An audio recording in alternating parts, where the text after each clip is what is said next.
मुजरिम हूँ जहाँ भर का, महशर में भरम।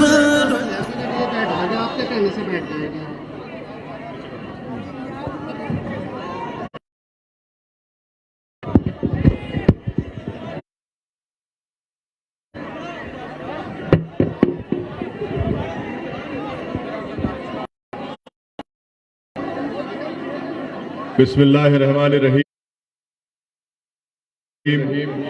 अस्सलाम वालेकुम व रहमतुल्लाहि व बरकातहू। हमारे ज़िला सदर हाफिज मुकर्रम साहब, यहाँ के मजलिस इत्तेहादुल मुस्लिमीन के प्रत्याशी उम्मीदवार अनीस साहब, मेरे तमाम मजलिसी रुफ़ा, मुअज़्ज़िज़ हाज़रीन इकराम, बुजुर्गान मिल्लत, मेरी इज़्ज़तदार माँ और बहनों, आप तमाम का बेहद शुक्रिया कि आपने अपना कीमती वक्त निकाल कर आज के मजलिस इत्तेहादुल मुस्लिमीन की इस इलेक्शन की जनसभा में आपने शिरकत की। मैं आपका शुक्रिया अदा करता हूं। और चपरोली विधानसभा से मजलिस इत्तेहादुल मुस्लिमीन का उम्मीदवार आपके दरमियान में है।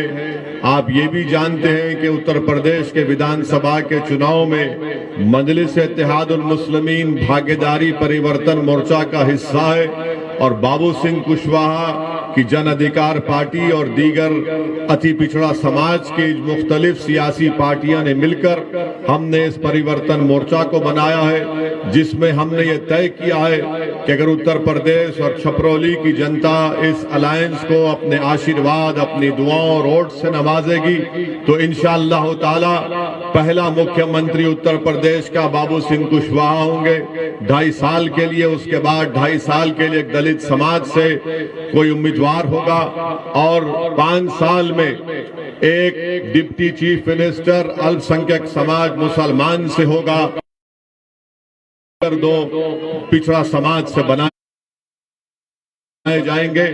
मजलिस की यही लड़ाई है कि अति पिछड़ा समाज हो या सामाजिक न्याय का मसला हो, मजलिस चाहती है कि इस पर तमाम कमजोर तबकात मिलकर, जिसमें अति पिछड़ा समाज हो, अल्पसंख्यक समाज के मुसलमान हो, दलित हो, तमाम कमजोर और दबाए हुए लोगों को मिलकर हमको इस जमहूरी तरीके से अपनी लड़ाई को लड़ना है और अपनी मंजिल मकसूद तक पहुंचना है। और इसके लिए बहुत जरूरी है कि आप लोग मुत्तहिदा तौर पर अपने वोट का इस्तेमाल करिए। आप जानते हैं कि छपरौली विधानसभा में पिछले साल जब कोविड की वेव चल रही थी तो किस तरीके से यहां पर जिम्मेदारों को तंग किया गया, उनको परेशान किया गया और उनको बदनाम करने की एक नापाक कोशिश, एक मंसूबा बनाया गया।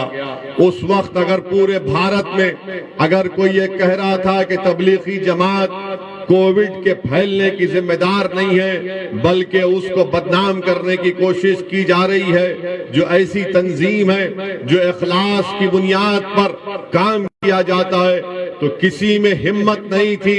न समाजवादी पार्टी के नेता में हिम्मत थी, न आरएलडी न बसपा के नेताओं में हिम्मत थी कि ये इस ताल्लुक से कुछ कह सके। अगर पूरे मुल्क में कि पूरे उत्तर प्रदेश में अगर किसी ने आवाज उठाई तो उसका नाम असदुद्दीन ओवैसी था, जिसने तबलीगी जमात को बदनाम करने की साजिश की मजम्मत की।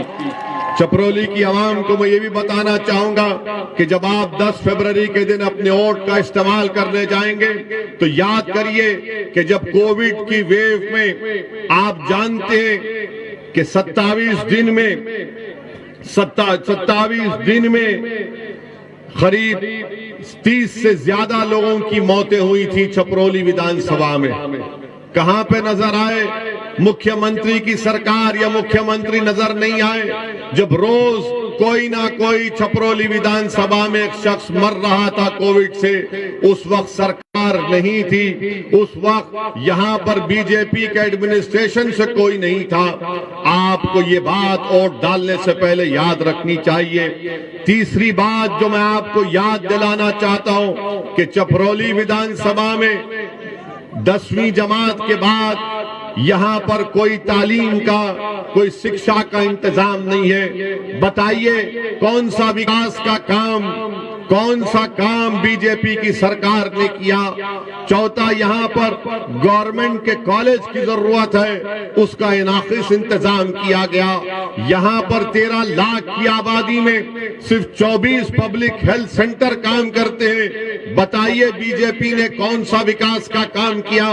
बीजेपी बड़े बड़े झूठे दावे करती है जो सच्चाई पर मुबन्नी नहीं है। दूसरी जानिब मेरी इज्जतदार माँ और बहनों, मेरे बुजुर्गों, मेरे गयूर नौजवान साथियों, मैं आपको ये बताना जरूरी समझता हूं कि जिन्होंने आपका वोट तो लिया, जिन्होंने सुरक्षा के नाम पर आपसे वोट लिया, जिन्होंने बीजेपी को हराने के नाम पर आपसे वोट लिया, जिन्होंने आपके बच्चों को सुरक्षा और उनकी शिक्षा के नाम पर वोट लिया, बताइए आज जब मसाइब और मुश्किलात के तूफान से हम गुजर रहे थे, ये कहां पर नजर आए। पूछिए समाजवादी पार्टी और आरएलडी के नेताओं से कि CAA के ऊपर आपका क्या बोलना है, तो इनकी जबानें बंद हो जाएंगी। तारीख गवाह है कि भारत की संसद में अगर किसी ने संविधान का हवाला देकर उसको काला कानून करार दिया और CAA के उस कानून की कॉपी को पूरे संसद में अगर किसी ने कहकर फाड़ दिया कि जिस तरह गांधी ने उस वक्त के सफेद फाम अफ्रीका की हुकूमत के कानून के खिलाफ इस तरह कानून फाड़ा था, तो सदुद्दीन ओवैसी आपके सामने खड़ा है। मैंने उस CAA कानून को फाड़ कर बताया कि ये काला कानून है जो मजहब के नाम पर भेदभाव करता है। क्या पोजीशन है, क्या कहती है सपा और आरएलडी, इसके पास इनका कोई जवाब नहीं है। ट्रिपल तलाक का गलत कानून मोदी सरकार लेकर आई। पूछिए सपा और आरएलडी से कि आपकी इसके ऊपर क्या राय है, तो जबान खामोश हो जाएगी। आप जानते हैं कि आपकी एक आवाज की जरूरत है। आप जानते हैं कि उत्तर प्रदेश की विकास और उत्तर प्रदेश की मजबूती के लिए बहुत जरूरी है कि अल्पसंख्यक समाज की भी एक आवाज हो। अगर आप सिर्फ खामोशी के साथ वोट डालते रहेंगे, वोट डालते रहेंगे, मैं आपको बताने आया हूं कि आप वोट डालेंगे भी और अनीस के हक में इंशाअल्लाह ताला अपने वोट का इस्तेमाल करेंगे। हम सिर्फ वोट डालने वाले नहीं है, वोट हासिल करने वाले भी हैं। आज मैं उन समाजवादी पार्टी में जो बड़े बड़े नेता अपनी जिंदगी गुजार दिए, आज घर में बैठकर रो रहे हैं कि हमको टिकट नहीं दिया गया, हमसे धोखा किया गया, हमसे इंसाफ नहीं किया गया। मैं उन समाजवादी पार्टी के नेताओं से कह रहा हूं कि तुम गैरों की चौखट पर जाकर एक हकीर विधानसभा के टिकट के लिए भीख मांग रहे हो। आओ मजलिस में हम टिकट बांटेंगे, तुमको भीख मांगने की जरूरत नहीं है।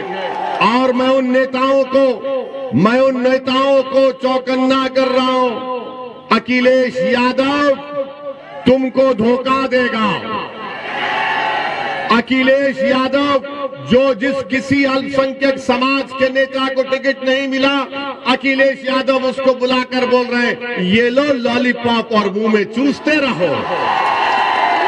और लॉलीपॉप अखिलेश यादव क्या दे रहे, बोल रहे हैं कि सरकार आएगी तो तुमको MLC बनाएंगे, सरकार आएगी तो तुमको राज्यसभा भिजा देंगे। अरे राज्यसभा तो प्रोफेसर के मुकद्दर में जिंदगी भर के लिए लिखा है, MLC तुमको नहीं मिलेगा।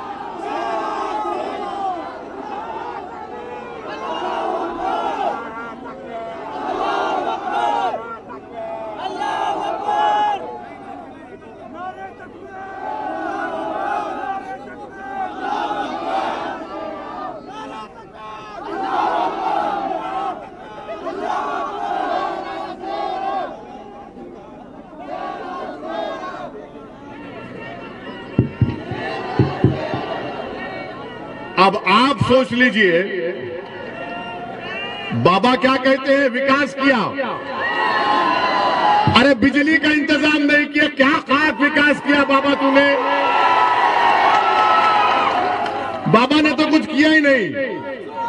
बाबा सिर्फ लंबी लंबी छोड़ते अपने उस्ताद की तरह, मोदी जी की तरह। अनिल, बिजली का इंतजाम नहीं। मैं आपसे अर्ज कर रहा था, मैं आपको बता रहा था समाजवादी पार्टी के बारे में, तो मैं समाजवादी पार्टी के नेताओं को कह रहा हूं कि आप अगर घर में बैठ गए तो हमेशा के लिए बैठ जाएंगे। आइए हमारे साथ आ जाइए, हम आपको अपने कंधे पर बिठाकर आपकी राजनीति को इंशाल्लाह चमका देंगे। अखिलेश यादव आपको डुबा देगा और आपकी राजनीति को हमेशा के लिए दी एंड कर देगा, खत्म कर देगा। अब ये इनको सोचना है कि वो क्या करेंगे। तीसरी बात, यहां पर पिछले बार विधानसभा के चुनाव से किसको जिताया था आपने? किसको जिताया था? कौन सी पार्टी का था? अब कहां कूद कर चला गया? कुलाटी कहां मारा? अब उसका जिम्मेदार हम हैं। हमने आपको उसको कहा था कि बेटा कुलाटी मार के मोदी जी के गोद में जाकर चाय पी ले। हमने तो नहीं कहा था ना। अब जयंत चौधरी इस पर क्या बोलेंगे? जयंत चौधरी के पार्टी से ये कूद कर नरेंद्र मोदी और योगी के साथ बैठकर उस पार्टी का प्रत्याशी बनकर यहां पर आया है। आपका वोट जाया होगा, याद रखिए। आपने 2019 के पार्लियामेंट के चुनाव में बीजेपी को वोट दिया आपने? कितनों ने यदि हाथ उठाओ, डरो मत। कौन जीता यहां से? कौन जीती? हम बोले थे आपको वोट डालने के लिए। आपके वोट की कीमत क्या रही है बताओ? 17 में आपने आरएलडी को वोट दिया, वो बीजेपी में दौड़कर चला गया। 19 में आपने बीजेपी के खिलाफ यहां पर आरएलडी को वोट दिया, तब भी बीजेपी जीती। आपकी जिम्मेदारी नहीं है बीजेपी को सिर्फ हराना, आपकी जिम्मेदारी खुद कामयाब करो और बीजेपी को भी हराओ। हमारे दिमागों में 50 साल से बात डाल दी गई, आप नहीं जीत सकते। मैं आपको मिसाल दे रहा हूं, हाथी होता है ना, तो बचपन से हाथी को एक मामूली सी जंजीर में बंद करके रख दिया जाता है, और जब वो हाथी बड़ा हो जाता है तो हाथी यही समझता कि जंजीर से जकड़ा हुआ हो। मैं आपसे कह रहा हूं, आप बहुत ताकतवर हैं। अल्लाह ने आपको बहुत ताकत दी है, इन जंजीरों को तोड़ो, एक ताकत बनो।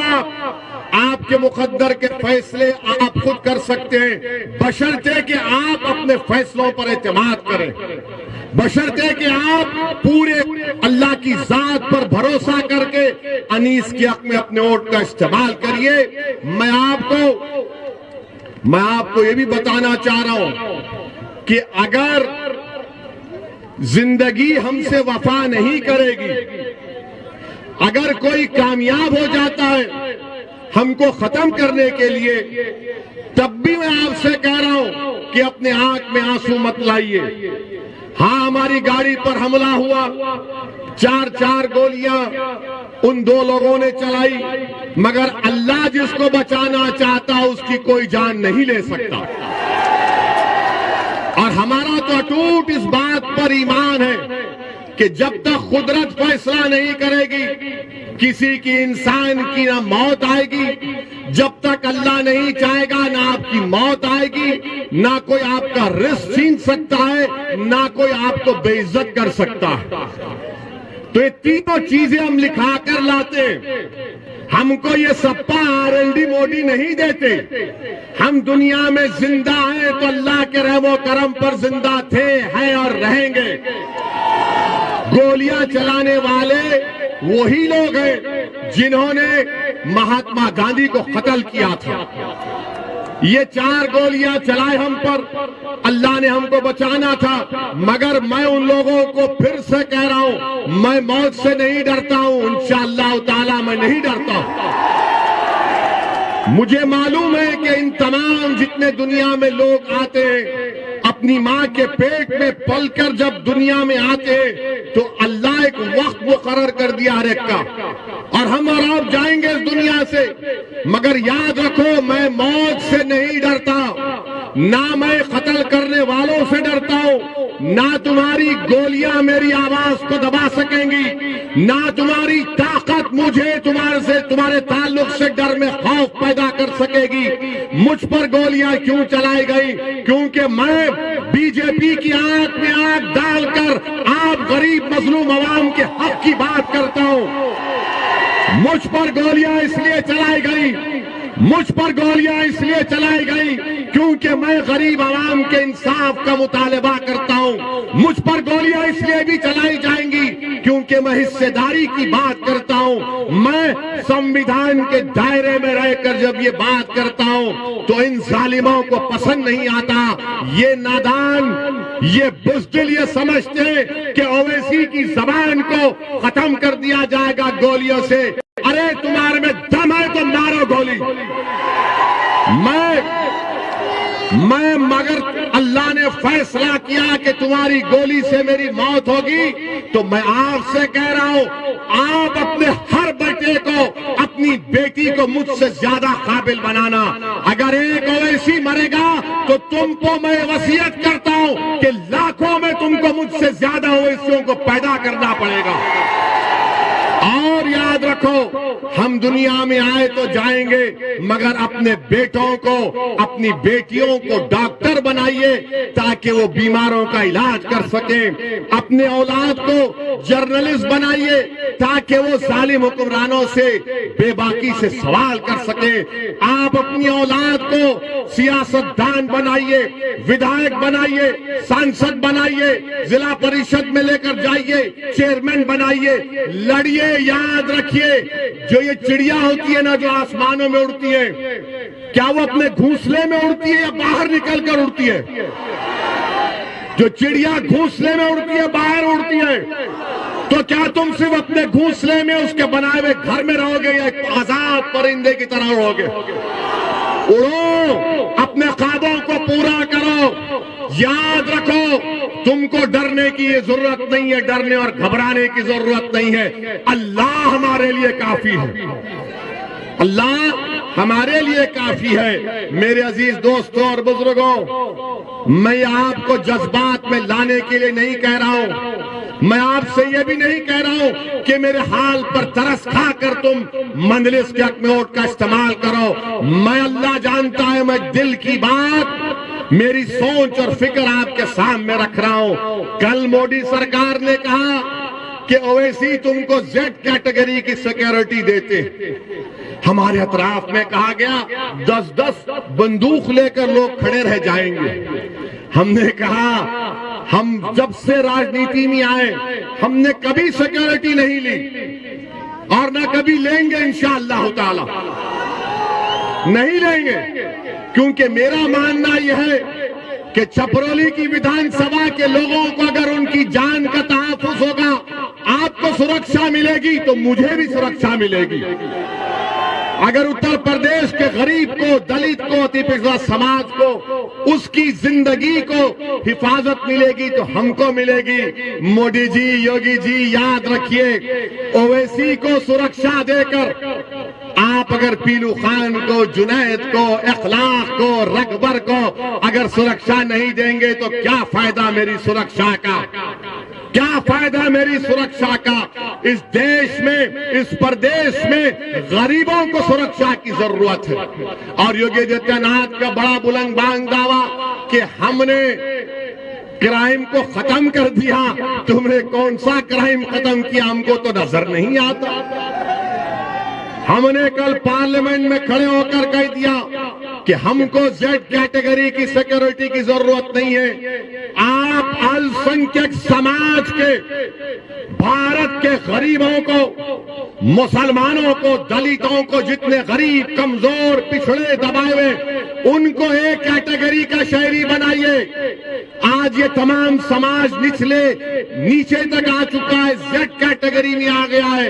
मुझे सिक्योरिटी की जरूरत नहीं है, मुझे हिस्सा चाहिए। मेरी लड़ाई हिस्सेदारी की है, मेरी लड़ाई हिस्सेदारी की है।